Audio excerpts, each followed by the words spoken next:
Good afternoon. This is my review of Shang-Chi and the Legend of the Ten Rings. The Ten Rings mystery has been solved, and the fighting, visual effects, and cast made it a worthwhile spectacle. Marvel Studios and Destin Daniel Cretton have outdone themselves with Shang-Chi and the Legend of the Ten Rings. It reminded me of Snake Eyes' G.I. Joe Origins, but it was still able to handle its own. In Shang-Chi, the titular character, played by Simu Liu, is the son of Zhu Wenwu, played by Tony Leung, the founder of the Ten Rings, an ancient terrorism organization. After years of intensive training to become an assassin, Shang-Chi abandons the criminal life to be a normal man.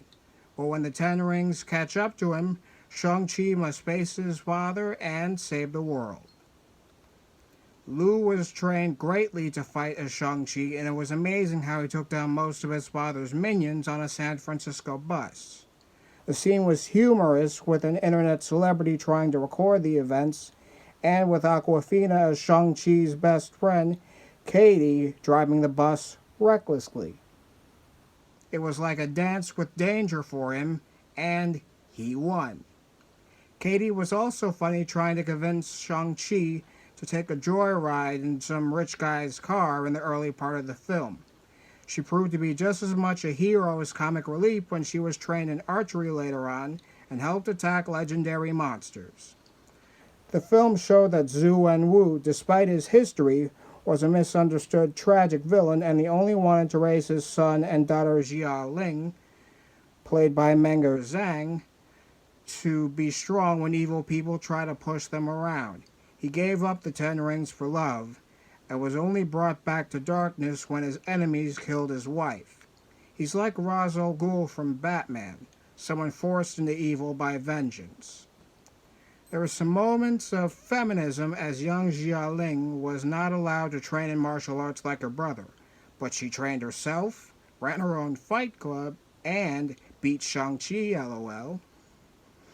Their mother, Ying Li, played by Fala Chen, was more than just a pretty face in the garden, as she was able to overcome their father in a fight the day they met, and their maternal aunt, Ying Nan, played by Michelle Yeoh, commanded the troops of the village of Ta Lo in Serenity in battle.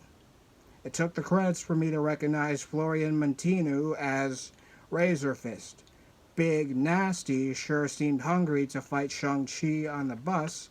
It was funny how the main characters wrecked his car later on. Another comical thing was bringing back Ben Kingsley as Trevor Slattery from Iron Man 3, and with a Hundun pet. Shang-Chi was an example of how not every Asian has to be funny or the bad guy for us to like him. It was great that majority of the actors got to show that their characters were good in heart. Think of the film as Marvel washing over crazy rich Asians, with both Asian men and women living like kings and queens and superheroes. The soundtrack handled well too. There was cool electronic / hip-hop music playing when Shang-Chi was introduced, along with funny karaoke scenes between Shang-Chi, Katie, and eventually a returning MCU character Wong. There was a cool song by Anderson .Paak in the credits. Shang-Chi's fight on the bus reminded me of George McFly, Black Panther, Dom Toretto, and Bruce Lee, and he won without a scratch on him. Impressive editing and makeup work in that department. The village of Ta Lo reminded me of some village scenes from A Wrinkle in Time. Shang-Chi is like T'Challa, in that he wants to start a new life free from his father's crimes of the past.